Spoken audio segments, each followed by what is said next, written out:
Hello, my name is Lizzie. Each week I'm bringing along a different origami fold to encourage you to take time out for yourself in support of well-being. It's been a hard time for everybody, and the more we can encourage each other to look after our minds, the better for our resilience to be able to care for others. And if you're in a happy place, you can cope with things a lot better. So just giving yourself sometimes a break from everything else that's going on in the world is really healthy, and no better for doing that than folding a piece of paper and finding that you can make delightful, beautiful things.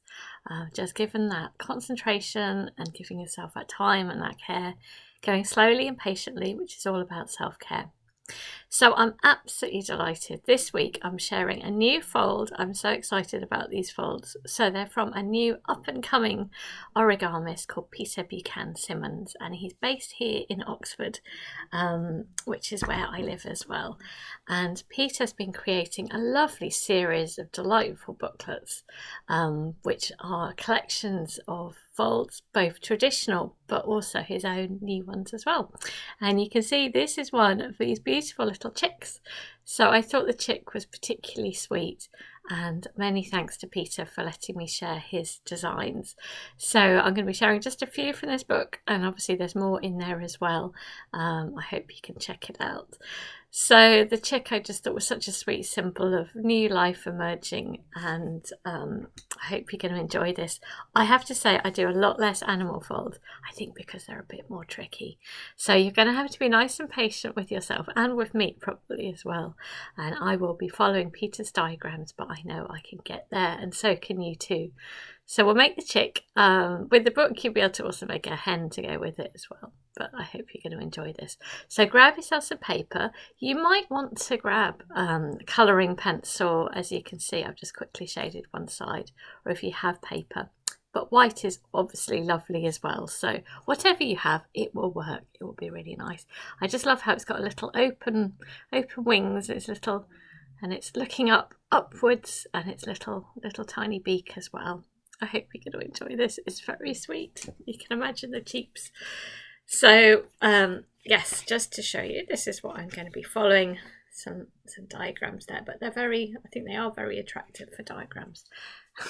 It turns out it's even harder. Well, it's certainly hard to design new origami, and it's really hard to diagram these things as well. So Peter's doing a good job. I have to say, I always struggle with all diagrams, so I'm quite good maybe at giving feedback, because I do find it tricky, but I've managed it. So I'm going to grab a board. I'm grabbing this, in this case it's a half A4 piece of paper, and we're going to make a square. I'm then going to shade it on one side because I think it will just look a little bit more chick-like. So if you have a pencil or you'd like to do that, you're welcome. If it's white, that's also cool. So first of all, I'm going to take a corner and I'm going to bring it down, matching it up here. There we go. Good strong fold. And then I'm going to remove a rectangle. And obviously, if you're really getting into origami, it's nice to treat yourself to some special papers. It's funny, I've got so used to just using copy paper because I figure that people don't have paper themselves. There we go. I'm just tearing that off. So you should be able to make a square like this. And in a moment, we're going to keep this side white if you had origami paper. So I'm going to turn this over, and I'm just going to really quickly give it a bit of chick colour. You could even have a go at like doodling feathers, or it's up to you. Or maybe once it's folded, you could then draw onto it. Or maybe you just like keeping it simple. I'm just imagining. I think it's all about being playful in your mind. Of course, all art is playing with what's real and what's not. Because when you do a picture, of course, like Magritte, it's not a pipe. It's representations and what our mind can bring from that. It's very interesting.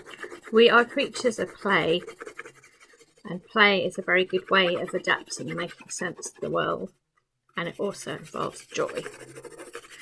You're having fun when you're doing these things, and that's what you should be doing with this. Great, so I have shaded it on one side. I'm turning it over like so, and I am going to fold it up Yeah, going to keep it in that position now, and I am going to fold it up like so. There we go. Right, I am going to rotate it round. So we've got the nice solid surface there and the diagonal line up there. So our next step is we're going to fold it in half. So we're going to end up adding a line. So we're going to take this corner and match down to there. Like so. There you go. Take your time. I think origami is relaxing when you go slowly. Good strong folds will all help as well. Lovely. So actually I'm now going to keep it closed like this. So you've got the little flaps here and you've got the solid area here. And this of course will end up becoming wings, I would imagine. So our next step is we're going to do a little fold from around there downwards. So I'm going to lift this up and I'm bringing it up and across, and I'm just going to leave a little bit there, and I'm going to keep this horizontal to the bottom as well. So something like that. You see, with animals it's always a bit of a guesstimate. It's a little bit different. I have mostly been showing you, I suppose, a bit more mathematical because I find it quite relaxing. But in many ways it's really fun with the animals because it will be really unique. And I've decided I should push my own boundaries too. So it's going to be a month of animals. So I hope that worked for you. So it's down there. These are the loose flaps. I took this corner and I bent it up like that. So this is horizontal to the ground, a little bit sticking up there. Now our next step is going to be to undo that. And we're going to end up pushing this area up inside itself. I guess it's called a reverse fold. I tend not to use these technical words, but we're not adding any extra lines. We're simply going to change the direction. So at the moment this goes in and it will end up going out. So I might sort of opening it up and I'm going to push that area forward. But you can see it's all very lively. There we go. And it will pop out. So let me just show you again if you're confused. So I had already done that and I opened it up, and now I'm going to open it up at the back here and I'm going to push this inwards. So I've had to change the direction of the lines like so, and I'm pushing it inwards like so. So I hope that's worked for you. I hope it's looking a bit like that. There we go. Right, we're now going to work on the wings. So I'm going to take this bottom area and I'm going to lift it up and match it here. And actually this is relatively simple for a really beautiful little animal. Great invention, Peter. So taking this bottom, I am certainly in awe. I think this comes from the mind of someone who has been doing this since being a child. Most of my origami is more the just playing around with shapes and seeing what happens, whereas to actually make an animal is pretty impressive. So we're going to take this side and we're going to do the same thing. We're just going to lift it up and match it. But I might just keep it all sitting there the same way round, so it's simple. Right, so you've got a little collection there. You can see that's almost like the back of it. So you can imagine it could be a little bird, can't you? The next thing that we're going to do is there is this sort of little pocket here. I just want you to put your finger in the pocket and we're going to squash it so that this becomes vertical.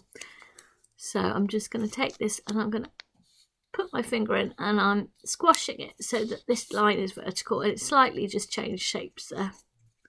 And I'm going to do the same thing at the back. So again, my finger in there. Oh.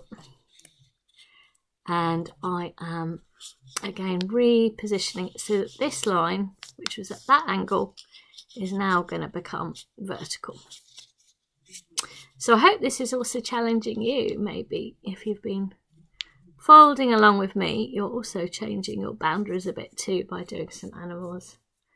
There we go. Right. So this, I'm going to turn this back. So this could start becoming a different bird, but we're going to start making it into a chick.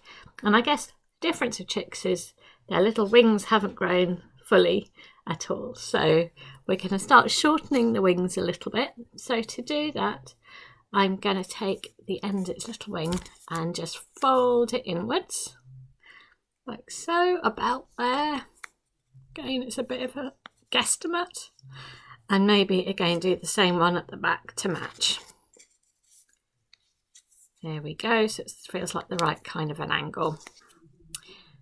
And next I want you to take that wing and push it forward along that line, like so. There we go. And squash it down, and the same at the back.